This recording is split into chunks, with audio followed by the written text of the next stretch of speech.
para comigo. Espera, ó Israel, no Senhor, desde agora e para sempre. Amém. Vamos nos colocar de pé, buscarmos a Deus em oração. Convido a igreja que se coloque de pé e eu convido um irmão ou irmã que voluntariamente nos dirija a Deus nesta oração.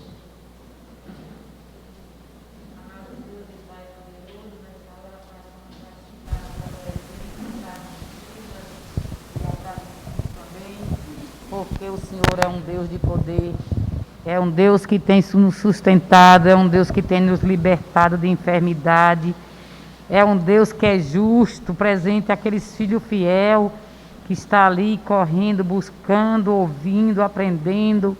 Pai, nessa hora te peço, Pai, proteção para todos que estão aqui, meu Deus, que limpe o coração para que ouça a palavra do Senhor Deus e possa, Senhor, botar no seu viver diário. Te clamo também, Senhor, por aqueles que não vieram, que estão em casa. O Senhor sabe as condições de cada um, que possa proteger, que possam obedecer a partir de hoje, para que nós possamos, Senhor, viver com a vida melhor. Te pedimos também, Senhor, a direção de teu filho que está aí na sua coluna sagrada, que vem trazer a tua mensagem, que ele possa ser usado do Espírito Santo, para que nós possamos, Senhor, entender que nós sem Deus não somos nada, mas com Deus somos mais do que vencedor. Obrigado, Santo Deus, pela essa oportunidade que o Senhor está nos dando aqui para falar da tua palavra, porque o Senhor é um Deus bom, é um Deus misericordioso, é um Deus que nos fortalece, tira todas as nossas enfermidades. Por mais que venha um fogo, mas nós não somos consumidos. Que nem Sadraque, Mesaque, que ali entrou naquela fogueira e ele protegeu e deixou eles vivos, contando o testemunho de Deus. É aqui que nós estamos aqui, é para isso. É pela nossa salvação e para mostrar à humanidade que nós somos diferentes. Nós somos um filho criado de Deus, escolhido de Deus, eleito de Deus. Muito obrigado, meu Deus. Agora, Pai, nos ajuda a nós ouvir a tua palavra e que nada venha impedir a tua mensagem. Essa é a minha oração em nome do Senhor Jesus, que vive e reina para sempre. Amém. Amém. Ainda de pé, vamos louvar a Deus cantando o hino de número 129 do Inário Novo Cântico. Não sei se os irmãos ali conseguirão hoje transmitir a letra do hino. Então peço aos irmãos que vieram com seus inários que acompanhem o texto, o cântico do hino, hino 129.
Vigiai,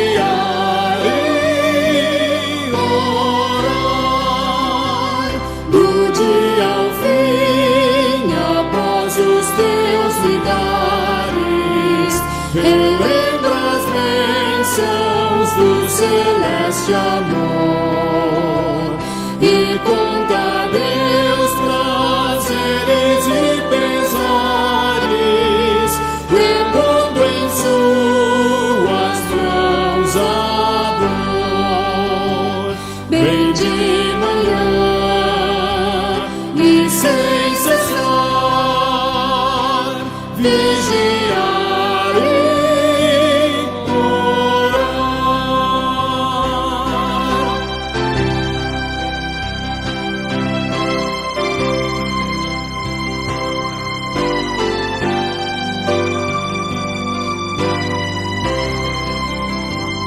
e sem cessar vigia a todo instante, pois o inimigo ataca sem parar. Só com Jesus em comunhão constante podemos sempre descansar. Bem de manhã sem cessar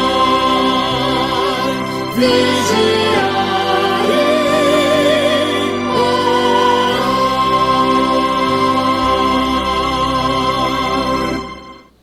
Amém. Os irmãos podem se assentar.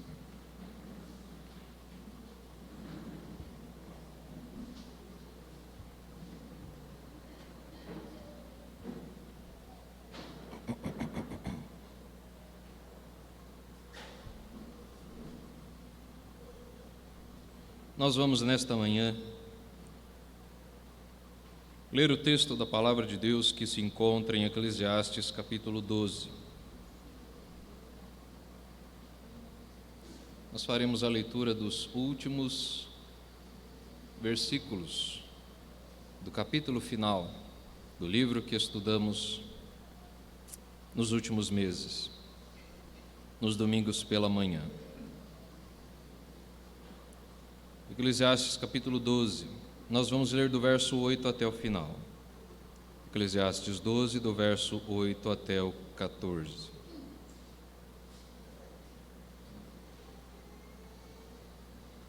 A palavra de Deus nos diz assim: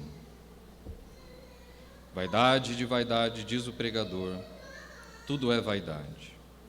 O pregador, além de sábio, ainda ensinou ao povo o conhecimento. E atentando e esquadrinhando, compôs muitos provérbios. Procurou o pregador achar palavras agradáveis e escrever com retidão palavras de verdade. As palavras dos sábios são como aguilhões, e como pregos bem fixados às sentenças coligidas, dadas pelo único pastor.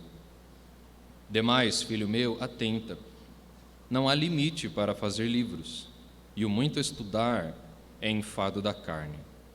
De tudo o que se tem ouvido, a suma é: teme a Deus e guarda os seus mandamentos, porque isto é o dever de todo homem.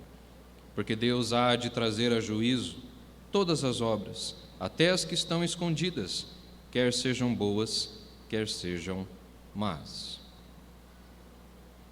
Vamos orar a Deus, mesmo assentados como os irmãos estão.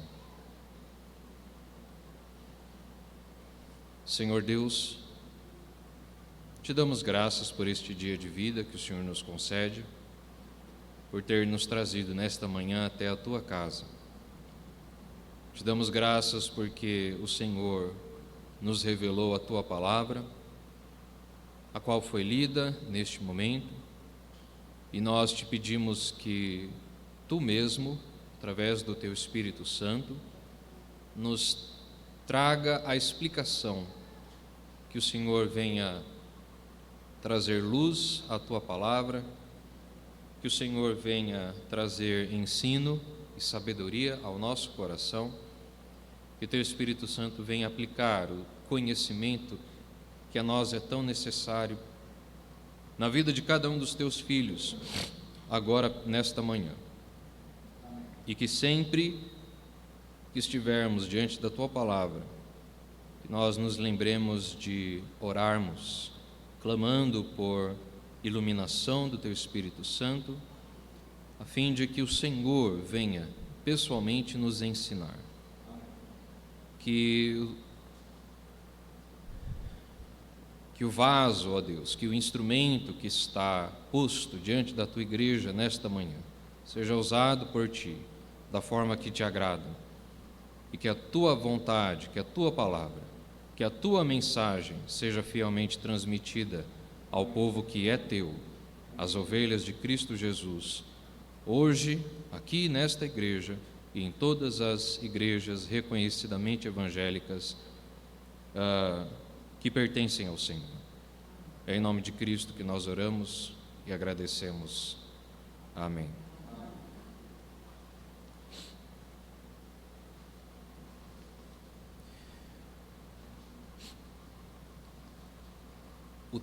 O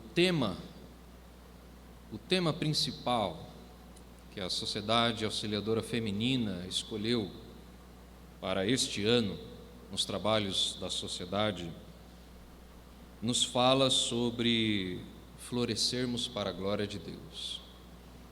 E quando nós pensamos no florescer de uma árvore, nós pensamos no potencial que a árvore atinge quando ela chega no ápice da sua beleza, quando as folhas surgem, quando toda aquela cor, todo aquele brilho, toda aquela fragrância e aroma atingem os nossos sentidos e nos fazem perceber a beleza da obra criada por Deus. Nós fomos criados para florescermos, o que quer dizer, fomos criados para atingir o nosso potencial nesta vida, e este é um desejo do nosso coração. Qual é a pessoa que não quer viver bem? Qual é a pessoa que não quer atingir os seus objetivos, atingir os melhores dos seus planos? Qual é a pessoa que não quer se satisfazer, olhando para trás e vendo a vida que viveu, os sonhos que atingiu, as decisões que tomou? Mas, infelizmente, por causa do pecado, isto é algo difícil de se conseguir. Nós sabotamos a nós mesmos muitas vezes, pois o desejo do nosso coração, conforme a palavra de Deus nos ensina, é contra nós. Nós somos o nosso pior inimigo na nossa luta em sermos úteis e procurarmos fazer a coisa certa nesta vida. E é por isso que, sem o esclarecimento da palavra de Deus, sem que o Evangelho de Cristo venha lançar luz sobre nós e nos livrar das amarras deste pecado, não há esperança de salvação para o ser humano. Ele pode encontrar sucesso humano, mas não encontrará sucesso espiritual, e a alma é uma parte essencial da vida. Não basta você ser um bom funcionário, não basta você ser um ótimo trabalhador, não basta você alcançar todos os desejos que o seu coração teve nesta vida, se a sua alma não está em paz com Deus. E é por causa desta luta constante, é por causa das frustrações da vida, que o autor do livro de Eclesiastes, ele traz a seguinte conclusão de tudo aquilo que ele apresentou ao longo do livro, com as palavras que ele repete várias e várias vezes ao longo do mesmo, dizendo lá no verso 8: vaidade de vaidade, tudo é vaidade. Vaidade quer dizer perda de tempo. Vaidade é correr atrás do vento. Vaidade aqui quer dizer algo que não faz sentido. Correr atrás do vento é você ir atrás de coisas que você corre e nunca alcança. Correr atrás do vento é você correr atrás de coisas que de longe você vê e parece que podem ser alcançadas, parece que se você se esforçar bastante, você conseguirá apalpá-las e tê-las para si. Mas quando você chega perto e você então lança a mão daquilo, é como se aquilo se tornasse vapor. É como se aquilo se tornasse poeira. É como se aquilo desaparecesse e só o que restasse fosse frustração. não era o que eu queria. Não é o que de fato me traria verdadeira felicidade. Muitas coisas na vida são assim. Praticamente tudo. Porque o ser humano consegue substituir a Deus com praticamente todas as coisas naturais. Até mesmo com coisas boas, como a família. Pessoas substituem Deus por seus filhos. E ainda que os relacionamentos entre irmãos, entre amigos, entre familiares seja santo e bom, seja algo agradável, não substituem o nosso relacionamento com Deus. E quando nós queremos que eles o façam, o que nós descobrimos é que isto é vaidade, é correr atrás do vento, é algo que não faz sentido. Mas tudo mesmo é vaidade? Será que nada neste mundo faz sentido? Se tudo é vaidade, por que é que Salomão, o autor de Eclesiastes, escreveu este livro? Se o que ele está tentando dizer aqui é que tudo é uma grande perda de tempo, por que é que ele investiu então o seu tempo escrevendo, transmitindo palavras de sabedoria? De fato, não são todas as coisas que são vaidade e correr atrás do vento. Mas quando Salomão diz aqui tudo, ele está se referindo a tudo que ele apresentou no seu livro. Tudo sobre o que ele discorreu, ele conversou, ele argumentou ao longo deste livro até aqui. Todas aquelas coisas mencionadas, coisas desta vida, coisas que nós olhamos e para nós não faz sentido. Tudo isto é vaidade, mas nem tudo o que há é vaidade. Do contrário, não faria sentido Salomão nos trazer esta palavra, este texto sagrado, esta mensagem inspirada pelo Espírito Santo de Deus. Assim, depois de Salomão enfatizar o tema, que foi o tema central do seu livro, ele não encerra com estas palavras. O livro de Eclesiastes, por mais que seja um livro difícil de ser lido e às vezes até compreendido, ele não termina com uma palavra, com uma mensagem de desânimo. Depois de Salomão declarar que de fato vaidade de vaidade, muito que há neste mundo é vaidade, ele encerra com as seguintes palavras. Do verso 9 até o verso 14, ele vai encerrar o seu livro dizendo: o pregador, que é a forma pela qual ele se apresentou no seu livro, o pregador, também chamado de professor ou mestre, alguém que chama as pessoas para ouvir o que ele tem a dizer, alguém que congrega as pessoas, jovens, adultos, para ouvirem palavras de sabedoria e aqueles que tiverem ouvidos para ouvir, aplicarem na sua vida. Ele diz, o pregador, além de sábio, ainda ensinou ao povo o conhecimento. E atentando e esquadrinhando, compôs muitos provérbios. Salomão foi um homem muito sábio, o mais sábio que já existiu, segundo a palavra de Deus nos ensina. Estando abaixo apenas de Cristo Jesus, o homem-Deus. Mas a sabedoria, ela não iniciou em Salomão. Salomão, ele foi o homem mais sábio que este mundo já conheceu depois de Cristo, mas toda esta sabedoria que ele tinha, ele aprendeu. E ele aprendeu com os antigos. Ele aprendeu com aqueles que antes dele já ensinavam. Porque a sabedoria, ela não começa no homem, em nenhum dos homens desta vida. A sabedoria, ela tem a sua origem em Deus.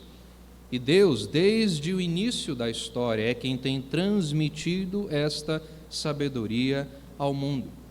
Sabedoria esta que, de fato, não é vaidade, mas é alimento sólido para a alma. E Salomão tirou a prova disto na sua experiência de vida.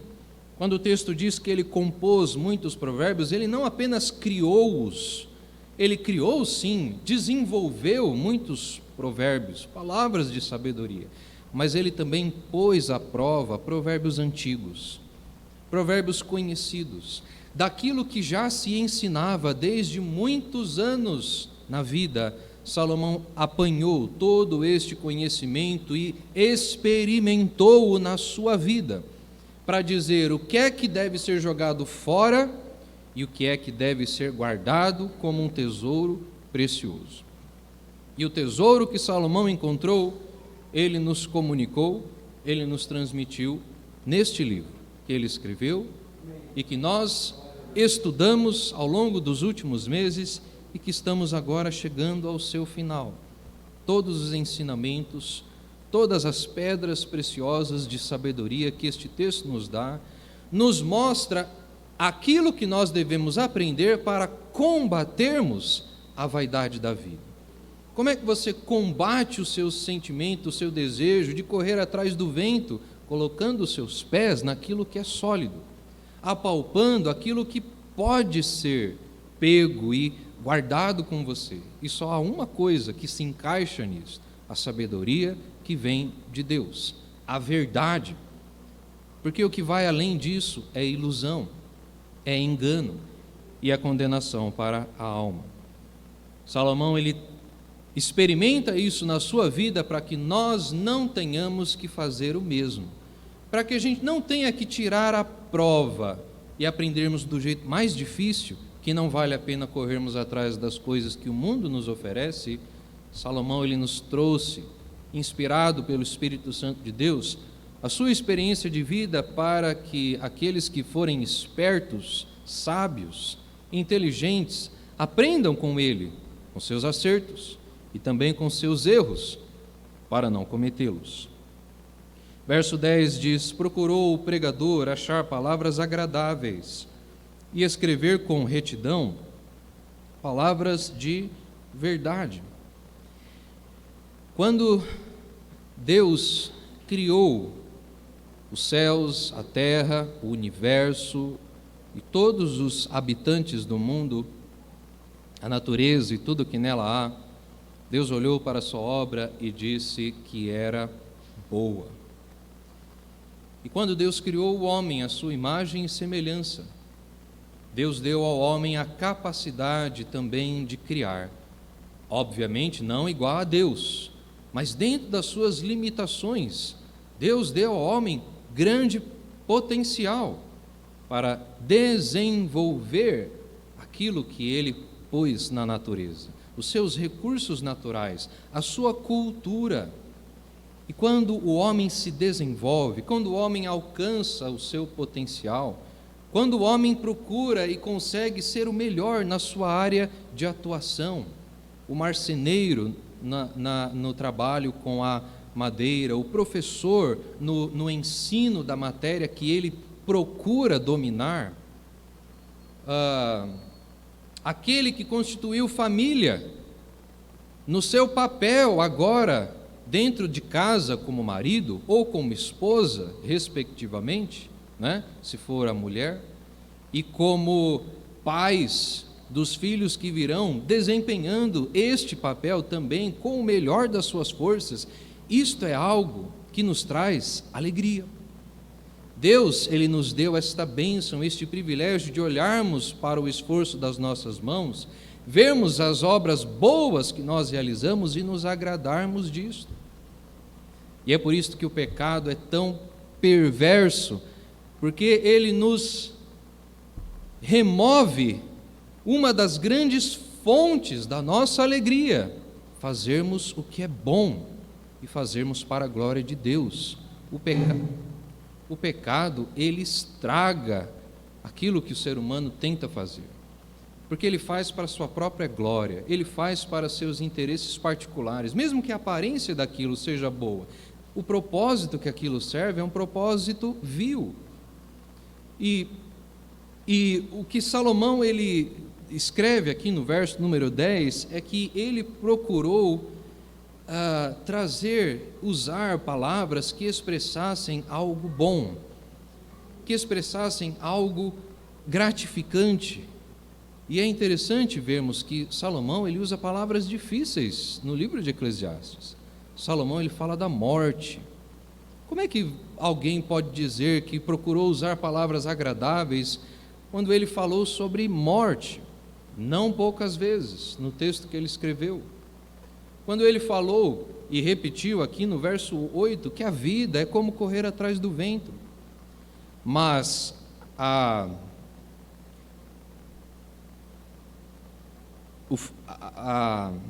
razão pela qual estas palavras são agradáveis é porque elas nos afastam da mentira e nos levam à verdade. Este livro é um livro muito difícil, mas é um livro muito necessário. Nós que caminhamos no estudo deste livro, creio eu, compreendemos, depois de nosso esforço, por que este livro é tão necessário. Porque a sabedoria que Deus nos transmite na sua palavra como um todo, mas de modo especial no livro de Eclesiastes, nos livra de cairmos em armadilhas. Quais são as armadilhas que nós muitas vezes colocamos na nossa vida? Eu só vou ser feliz quando eu tiver aquilo que eu tanto desejo. Eu só vou ser feliz se eu conseguir conquistar o coração da pessoa que eu amo. Eu só vou ser feliz quando eu me livrar dos meus problemas financeiros. Eu só vou ser feliz quando eu tiver saúde. E Salomão, ele fala de coisas duras e fala de maneira difícil para nós, mas ele fala daquilo que é verdade. Não existe plena felicidade nas coisas deste mundo. E isto é tão verdade que, se você sentar e parar para ver como as coisas neste mundo são, não faz sentido.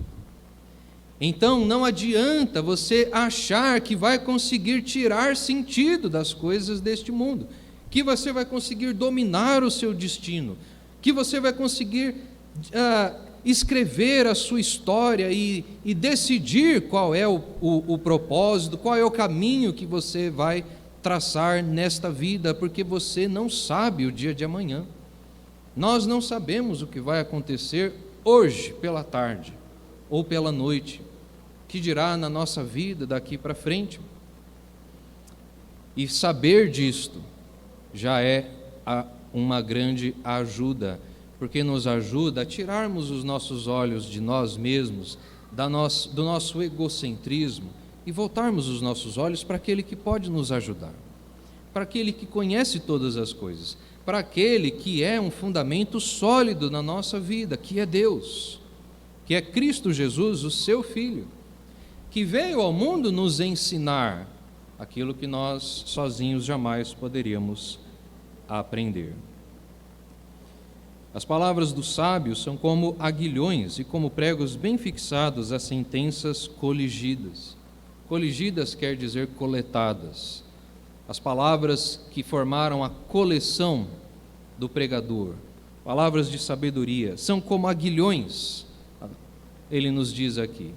O aguilhão era uma vara, era um espeto pontudo que o fazendeiro, o dono de animais, usava para direcionar o animal, para direcionar o boi, para direcionar o que quer que seja ali que estivesse puxando a carroça.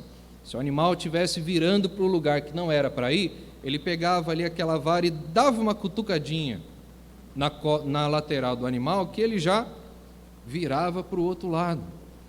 Nós temos esta tendência, infelizmente natural. Nós nascemos com ela e não conseguimos nos livrar dela sozinhos. A tendência de fazer a coisa errada, a tendência de ir pelo caminho errado, o caminho completamente oposto daquele que nos leva a Deus.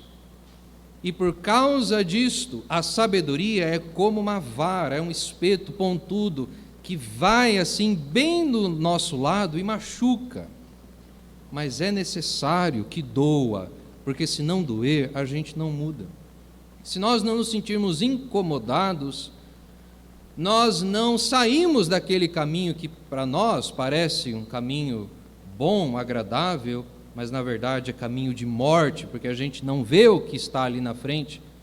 Nós agimos muitas vezes como animais, e Deus, que olha e enxerga tudo, tem então que nos ajudar, apontando ali o seu aguilhão, palavras de sabedoria em nossa vida, para nos fazer mudar o caminho e irmos para um caminho bom, para um caminho agradável, machucados muitas vezes, sangrando aqui do lado, porque a gente foi teimoso, e Deus precisou dar ali uma pontada dura em nós, mas pelo menos não perdemos a vida. E este sangramento, estes machucados, eles serão completamente curados quando nós chegarmos no nosso destino final. Todas as nossas feridas de guerra serão pensadas, né? Serão cuidadas, serão saradas pelo médico dos médicos, que sara não só o corpo, mas a alma, que vai nos trazer paz, que vai nos trazer alívio.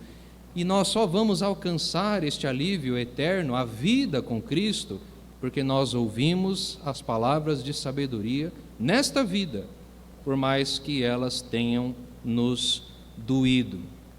E veja, esta dor, por mais que nos traga sofrimento, é uma demonstração de amor, porque nos livra de um sofrimento pior, um sofrimento eterno.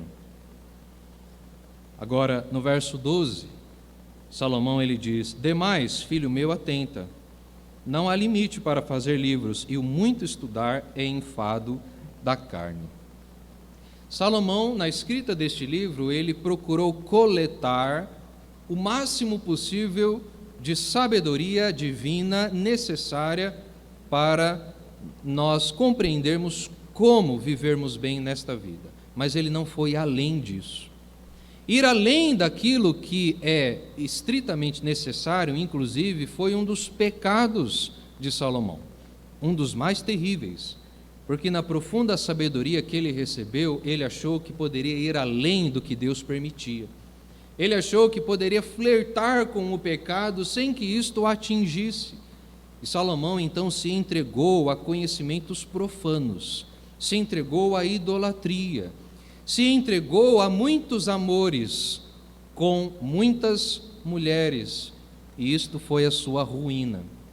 E lá no final de sua vida, tendo recuperado a sua sanidade, tendo recuperado a alegria da sua salvação pela graça de Deus, antes que fosse tarde demais, Salomão então ele escreve este livro, e ele diz: não vá além da conta, nem além da conta do que este livro aqui ensina, porque ele diz: além disto que está escrito aqui, cuidado, não há limite para fazer livros, né? Você pode procurar conhecimento, e o conhecimento nunca vai acabar, mesmo o conhecimento que vem de Deus.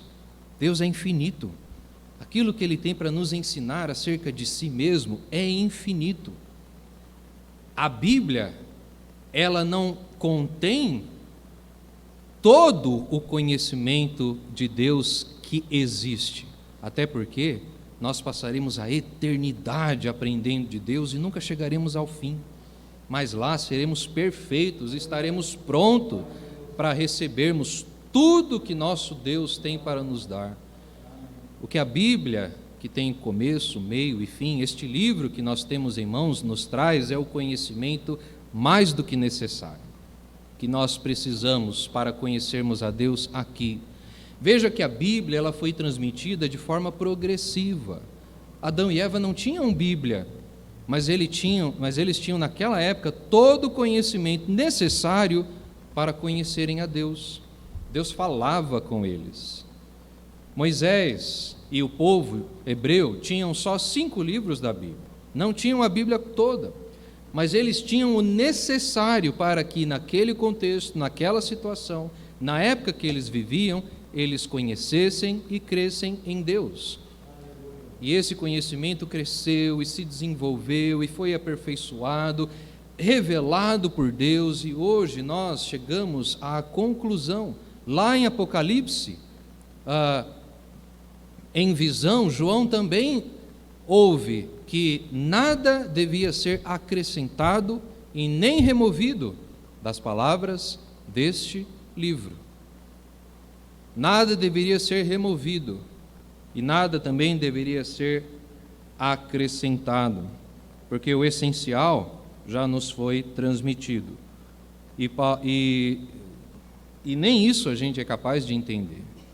Nós gastamos a vida e não conseguimos compreender tudo que a Bíblia tem para nos ensinar a respeito de Deus e a respeito de nós. E Salomão diz no final do verso 12: o muito estudar é enfado da carne. Por que Salomão nos disse isto? Porque nós muitas vezes queremos entender tudo antes de nós tomarmos uma decisão. Nós queremos ter o controle da situação e muitas coisas nos fogem a esse controle. E sem entendermos, às vezes o que nós precisamos é ter fé, é crer naquele que conhece e entregar nas suas mãos. Aquilo que Deus nos dá condição para fazermos, não podemos fazer corpo mole.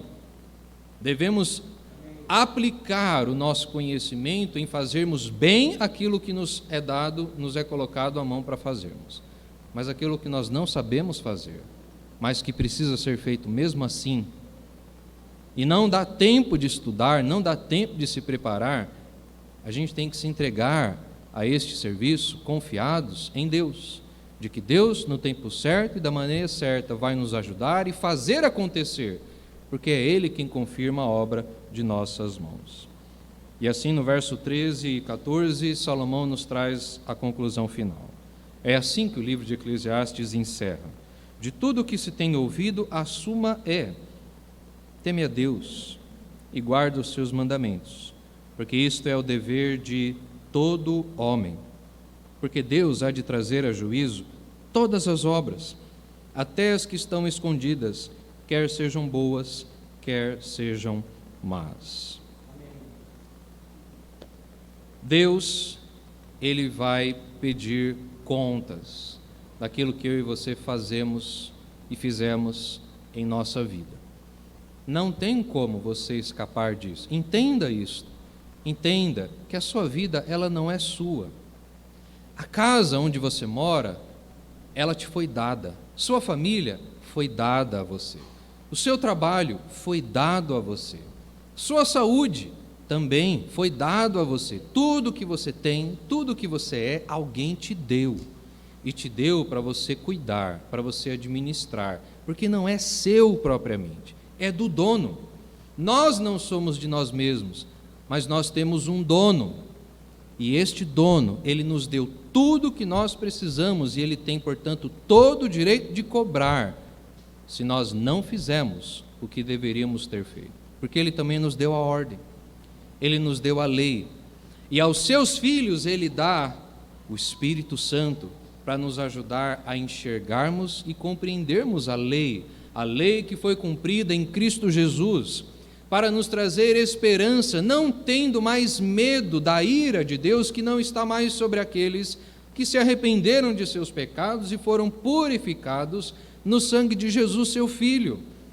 E Deus também nos dá força em seu Espírito Santo para conseguirmos cumprir a lei, que de outra forma não conseguiríamos. Então, quando a comida está sobre a mesa e a pessoa morre de fome, de quem foi a culpa? Do dono da casa ou da pessoa que não quis comer? A culpa é nossa, se nós não somos capazes de cumprirmos com a vontade de Deus, porque Deus, Ele coloca. A Bíblia nos diz que a sabedoria, ela grita pelas praças à procura de quem a possa ouvir. Não é um conhecimento escondido, obscuro, mas quem tem ouvido para ouvir e ouve, aprende e consegue aplicar na sua vida. Por isso, nós devemos procurar agradarmos a Deus, porque é a única coisa que faz sentido na nossa vida. A gente não sabe o que nós queremos. Nos agradar é a coisa mais difícil do mundo. Você nunca está feliz, não importa o quanto você tente agradar a si. Mas agradar a Deus, embora não seja tão fácil, é simples. Basta ouvirmos aquilo que Ele tem a nos ensinar e cumprirmos na nossa vida. E Ele satisfará os desejos do nosso coração. Ele dará a nós aquilo que de fato nos agrada. E a gente vai receber e vai dizer: eu não sabia que isso era tão bom para mim, era tão importante e eu precisava disso. Até a disciplina, até a correção de Deus é boa para nós, e nós olhamos para trás e nos alegramos com o Senhor, porque Ele cuidou de nós quando nem nós sabíamos cuidar de nós mesmos. Irmãos, que estas palavras sejam para nós uma motivação para continuarmos meditando em tudo aquilo que nós aprendemos ao estudarmos este livro, de que as coisas desta vida nem sempre fazem sentido, e não dá para a gente entender tudo o que acontece, mas tudo serve como lição para que nós entreguemos a nossa vida, o nosso destino, e confiemos naquele que tudo sabe e tudo pode, e prova por nós o seu amor na vida de Cristo Jesus, seu Filho. Que Deus assim nos abençoe. Amém. Vamos louvar a Deus neste momento, cantando o hino de número 51. Convido a igreja que se coloque de pé, e aqueles que vieram preparados, que entreguem à frente os seus dízimos e suas ofertas, enquanto nós cantamos o hino 51.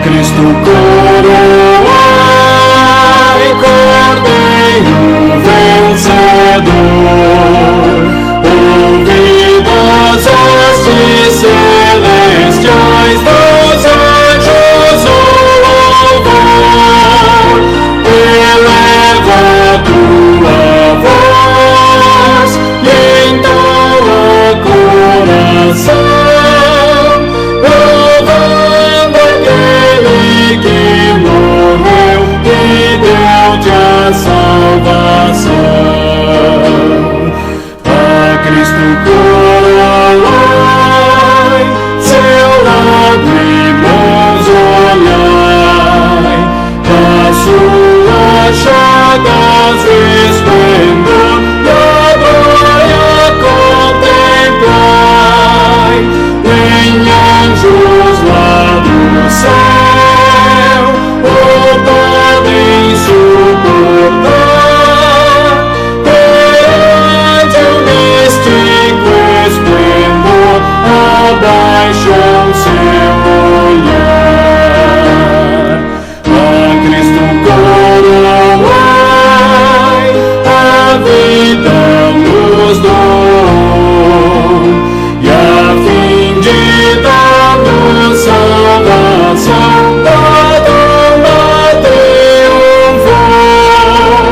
cantemos seu poder, morreu, mas ressurgiu, a vida eterna livros deu e a morte destruiu.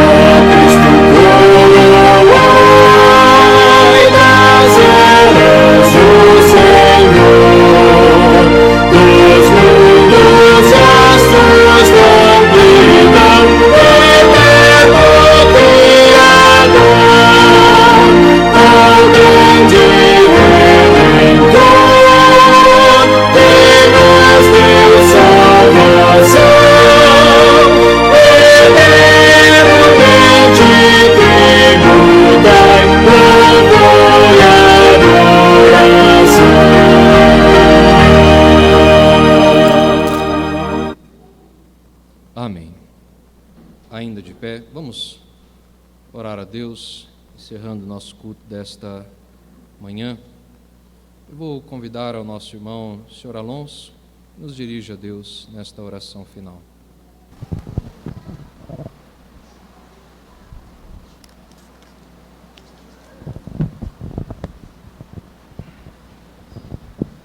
Senhor Pai,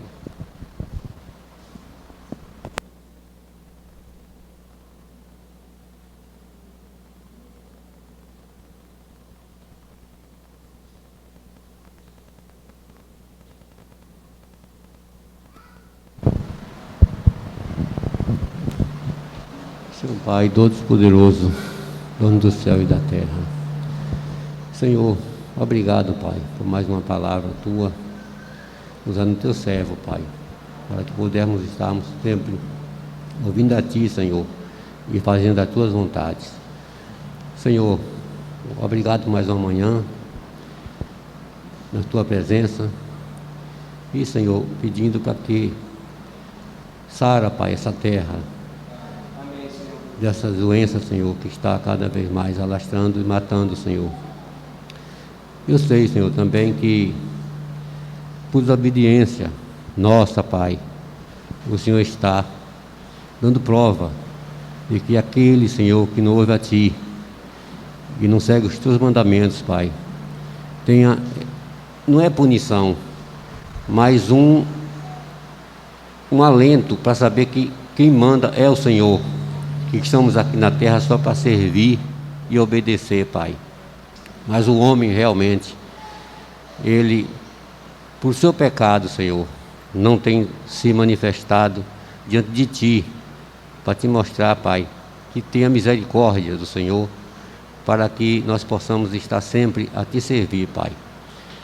Mais uma vez, Te peço que à noite estaremos aqui também, Senhor, para Te ouvir a Tua palavra e fazer com que nós possamos, Pai, entender que o Senhor, o que tem para nos falar, é de pura salvação, Pai, que nós possamos estar sabendo que tudo que está acontecendo, não podemos culpar o Senhor, mas sim os homens que estão aqui, Senhor, e fazendo tudo daquilo que não se pode se fazer, Senhor, que é estar sempre contradizendo a Ti, meu Pai.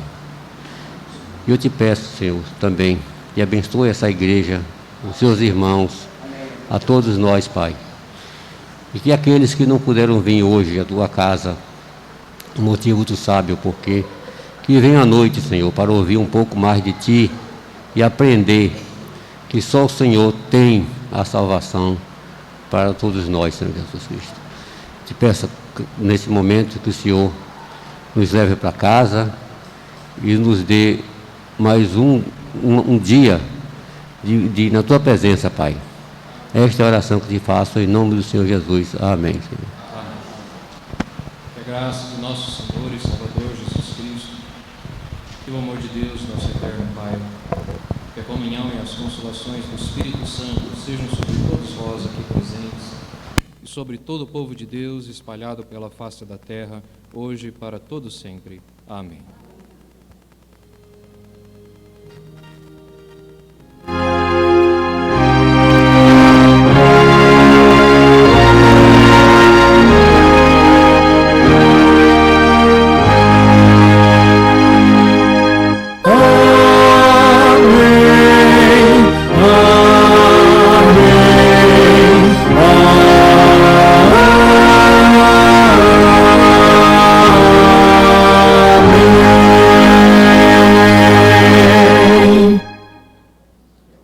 Podem se assentar.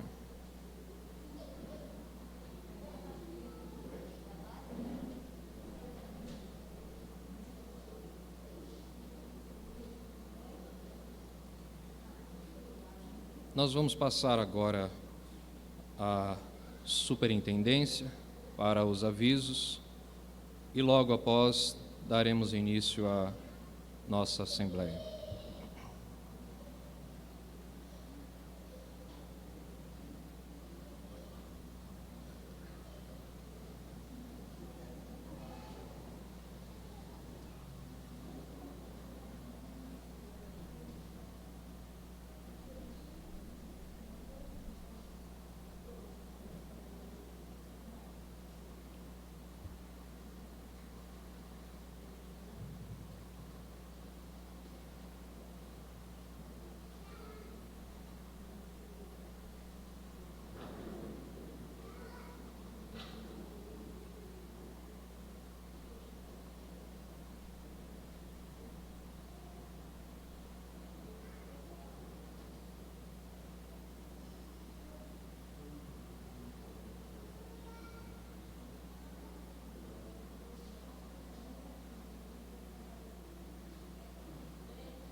No dia 20 de março, o culto do Ministério de Família, provavelmente, se o decreto se estender daqui até lá, o horário será mais cedo. Mas, por enquanto, se mantém o culto no dia 20, será num sábado. Todos os irmãos estão convidados. Há mais algum aviso que precise ser enfatizado? Hoje não haverá escola bíblica dominical, pois, como foi avisado pelo nosso pastor, haverá assembleia ordinária.